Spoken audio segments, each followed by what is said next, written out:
Les decía, entonces, que, y terminamos recién con los 7 supuestos que dispone el artículo 59 del Código Penal en relación a la extinción de la acción penal.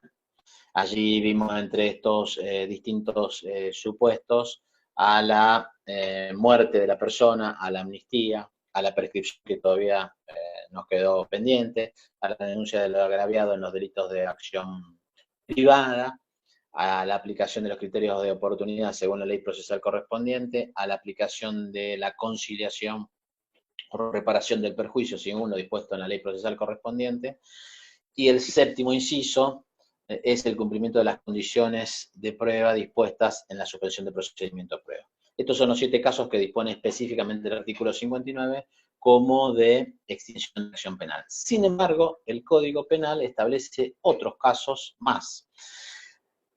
Aquí tenemos, en relación a la pena de multa, el artículo 64 del Código Penal, y ven que estamos hablando específicamente de código, nos dice que en los casos de delitos reprimidos únicamente con pena de multa, la persecución penal, la acción penal se extingue con el pago del mínimo de la multa previsto por el delito durante la etapa de la investigación.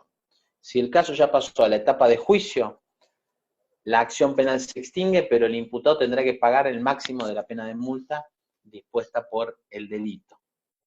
A su vez, deberá reparar los daños y perjuicios causados por el hecho delictivo y a su vez deberá abandonar los instrumentos del delito a favor del Estado. Y lo otro que prevé el artículo 64 es que este beneficio podrá ser acordado por segunda vez, una vez que transcurrieron 8 años desde la primera resolución. Entonces la persona desde la primera resolución tiene que transcurrir 8 años para volver a recibir este beneficio, 8 años o más, por supuesto. Aquí tenemos un octavo caso, entonces, en relación a los delitos reprimidos únicamente con pena de multa, en los cuales se extingue la posibilidad de la persecución y la acción penal si la persona paga la multa. El noveno caso es el indulto. El indulto está previsto en el artículo 68 del Código. Tradicionalmente nosotros entendíamos que el indulto extinguía la pena, es una facultad del Poder Ejecutivo Nacional y del Poder Ejecutivo Provincial, obviamente dentro de su órbita el Poder Ejecutivo Provincial, de su órbita penal, que son las faltas, y que extinguía la pena y todos los efectos relativos a la pena, con excepción de las indemnizaciones debidas a las partes. Esto que está consagrado específicamente en el artículo 68 del Código Penal y que la facultad está regulada en el artículo 99.5 de la Constitución Nacional, la naturaleza del indulto es que extingue la pena, es decir, que la persona tiene que estar condenada para poder recibir el indulto. Por tanto, se entiende que el indulto no borra el delito ni borra los efectos del delito.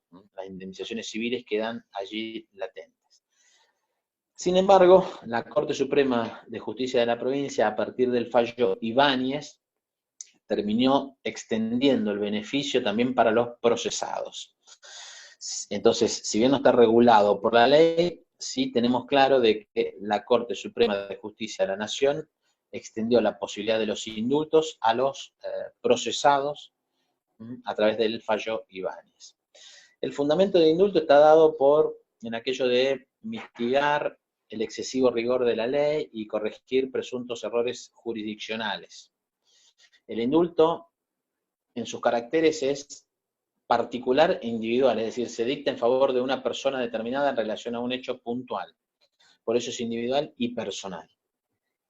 La autoridad que lo dicta es el Poder Ejecutivo Nacional, por el artículo 99.5 de la Constitución, o eventualmente el Poder Ejecutivo Provincial. Se entiende que es una facultad política, no revisable judicialmente, aunque Zaffaroni dice específicamente de que no sería aplicable a los delitos de lesa humanidad, por eso allí sería revisable, y que en este caso a veces podría afectar el derecho de defensa y el derecho a la verdad que tiene el mismo procesado, ¿no? El dictado del indulto, cuando se dicta en el trámite del proceso. Y no requiere motivación específica. Las condiciones que establece el artículo 68 es que el Poder Ejecutivo, antes de dictarlo, tiene que pedir un informe al tribunal que lo condenó y que no puede ser entonces tampoco rechazado judicialmente. Una décima causal, prevista en otra normativa del Código, es el perdón del ofendido en los delitos de acción privada. Esto está previsto en el artículo 69 del Código Penal, y en su momento hablamos de la renuncia del ofendido en los delitos de acción privada y denotábamos que extinguía la acción porque se daba durante el proceso. Bueno, lo que hablamos ahora es el perdón de la ofendida en los delitos de acción privada, que está regulado en el artículo 69 del Código, y lo que hace es extinguir la pena, es decir, se trata de un caso en el cual a una persona por un delito de acción privada se lo persiguió penalmente, se lo sancionó penalmente, y el agraviado luego renuncia o le da el perdón a su ofensor en estos delitos. Si hubiera partícipes, el perdón de uno favorece a todos. Aquí sí es una causal que se extiende. Lo que hace entonces es extinguir la pena como causa personal, pero lo extiende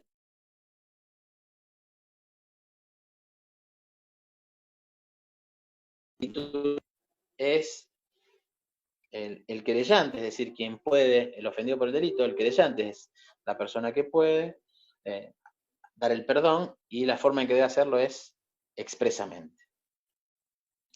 Y finalmente, para cerrar este punto, lo que hablamos es el artículo 70 del Código Penal, que no viene directamente a colación con esto, pero ya lo mencionamos para que se sepa, habla de las indemnizaciones pecuniarias civiles que son inherentes a la pena, podrán hacerse efectivas sobre los bienes del condenado aún después de fallecido. Esto lo trato solamente para que lo tengan en conocimiento. Nos estarían quedando dos temas: la prescripción de la acción penal, que se las voy a dar en la clase que viene, por cuestiones de tiempo, porque tengo que dar una charla ahora en un ratito, y no voy a dar a tiempo para llegar, porque es a las 5:30. Pero sí quiero terminar ahora con un tema que no es tampoco muy largo. Recuerden, lo que es prescripción lo vamos a ver el miércoles. Quiero terminar con un tema que no es muy largo, que es el ejercicio de las acciones penales. Hasta aquí hemos hablado de la extinción de las acciones penales y de la pena. Ahora lo que hablamos es del ejercicio de las acciones, es decir, en aquello de la promoción de la acción penal. Hay una discusión fuerte en relación a cuál es la naturaleza de la acción penal. ¿Pertenece al derecho penal o pertenece al derecho procesal penal? Esta naturaleza es muy importante que la podamos determinar, porque si pertenece al derecho penal, está bien legislada en el Código Penal, porque por el artículo 75, inciso 12 de la Constitución Nacional, quien tiene la potestad de regular en materia penal es el legislador nacional.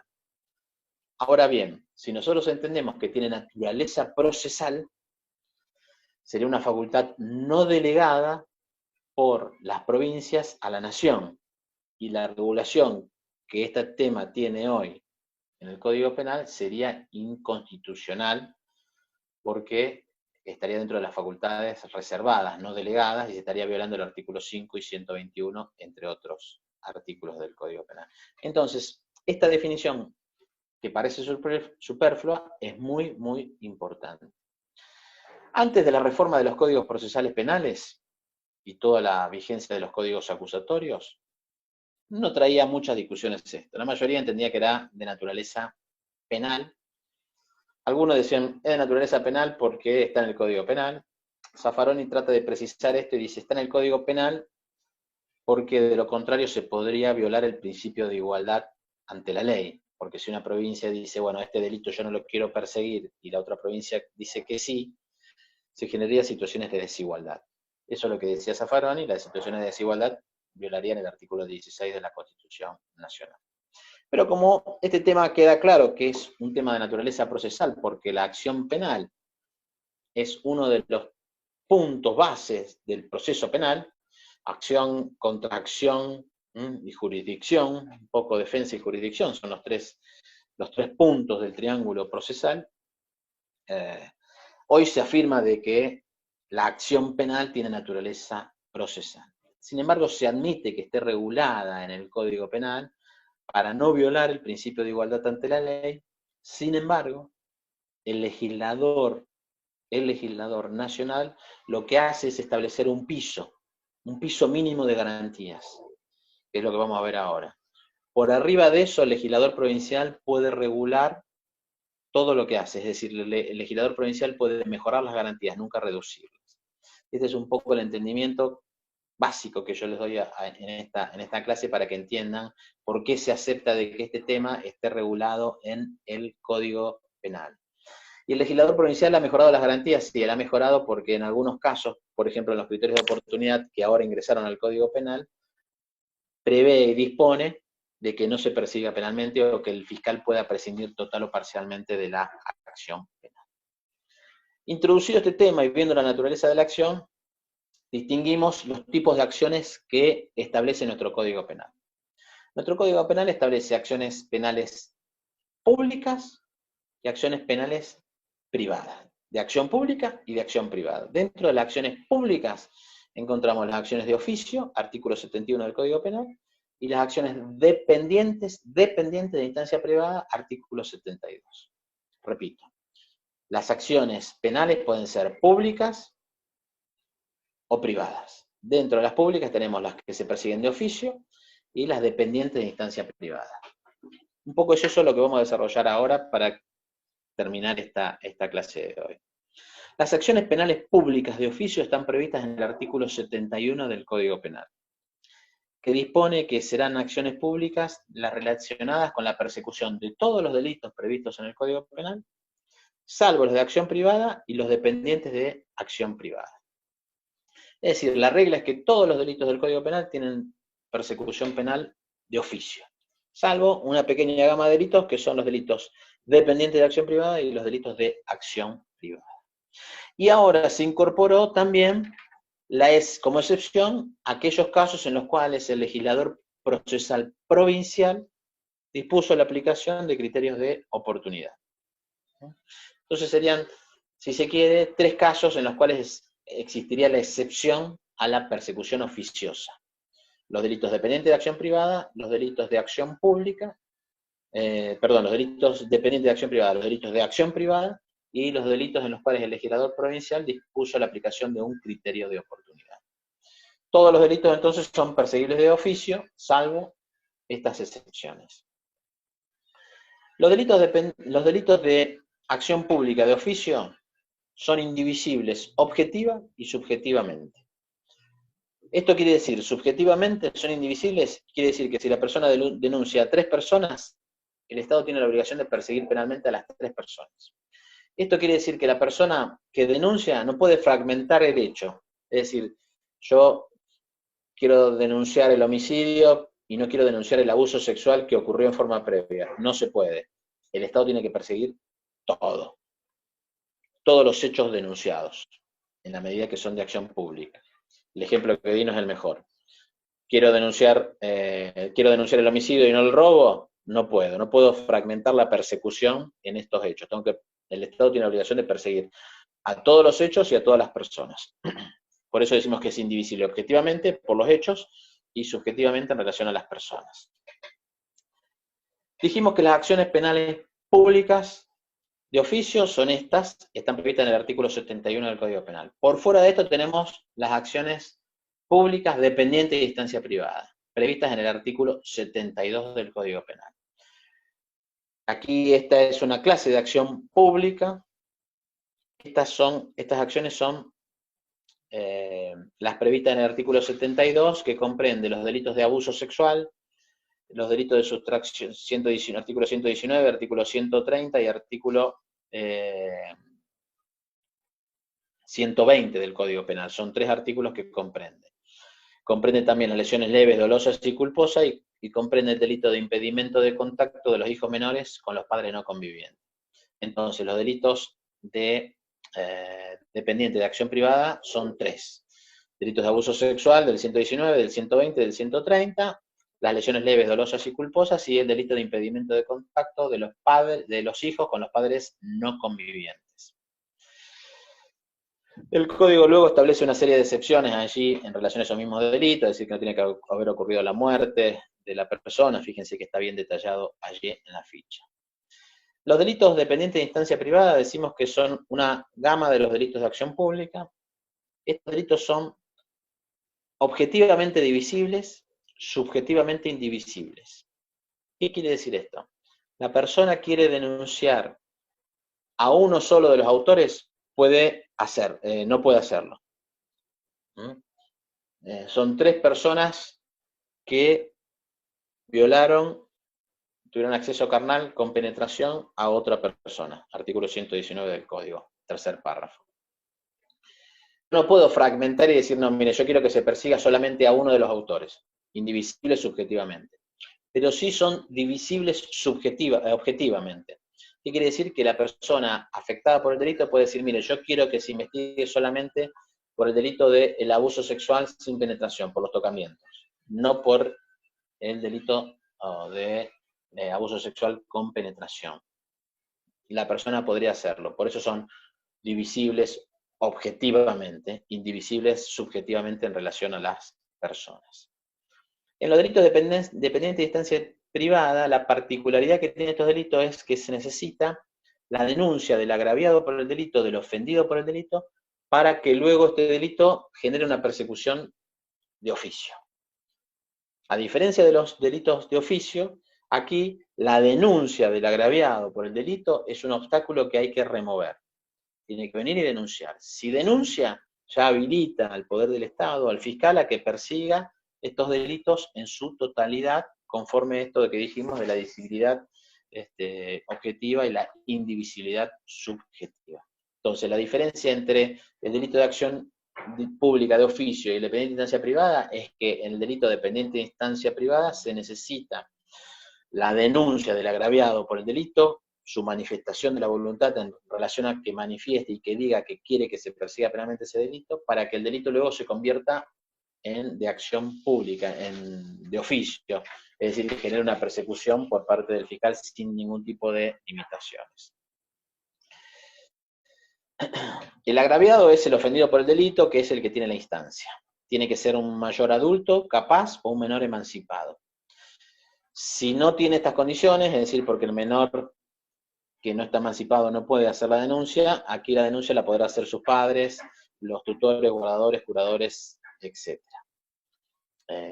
Y los fundamentos está dado en los delitos de lesiones leves, dolosas y culposas, en evitar la congestión de los juzgados, y en los delitos contra la integridad sexual está dada específicamente en evitar el strepitus fori, que significa el delito, la alarma que genera el delito en la propia víctima. Entonces la víctima es la que en mejor condición está en decir, mire, quiero que se ventile este hecho públicamente o quiero que no se ventile.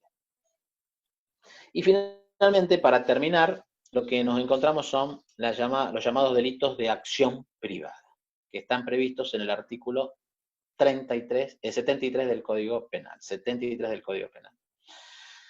Estos delitos son objetiva y subjetivamente divisibles, se puede dividir en relación a los hechos y en relación a las personas. Yo puedo decir por qué hecho quiero que se investigue. Injurias y calumnias, puedo decir que solamente quiero que se persigue la injuria, y me injuriaron 3, puedo decir que se persiga solamente a una sola de las 3 personas que me injurió. Es el agraviado por el delito en estos casos quien decide.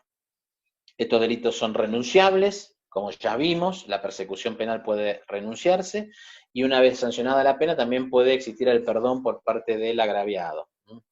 La vía de promoción es sin intervención pública, sin intervención del fiscal, a través de la vía de querella. La querella es una especie de instancia privada, como un proceso civil sería.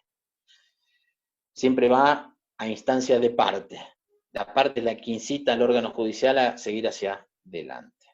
Los delitos que comprende son injurias y calumnias, violación de secretos, salvo los casos de los delitos previstos en el artículo 154 y 157 del Código Penal, concurrencia desleal, salvo el caso del artículo 159 del Código Penal, concurrencia desleal prevista en el artículo 159 del Código Penal, y el incumplimiento de los deberes de asistencia familiar cuando la víctima es uno de los 2 cónyuges.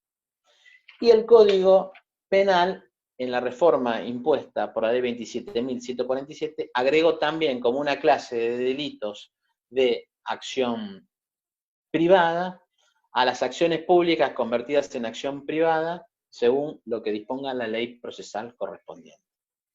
Este es un caso medio específico, pero se los aclaro, los códigos procesales penales disponen la posibilidad de que cuando el fiscal dicte un archivo o una desestimación de una denuncia o aplique un criterio de oportunidad, se le da la posibilidad a la víctima para que pueda continuar la persecución penal sola, a través de la vía de conversión. Allí se acepta esto como un delito de acción privada. Muy bien, aquí terminaríamos entonces la clase relacionada con cancelación de la punibilidad y el ejercicio y la extinción de las acciones penales. Me ha quedado pendiente lo que es prescripción, que lo vamos a ver el miércoles juntamente con la clase relacionada con la introducción ya de las penas privativas de la libertad, que ya sería específicamente nuestra introducción en lo que es la respuesta punitiva específica. Si no queda ninguna pregunta o no quieren hacerme ninguna pregunta, nos vemos el miércoles.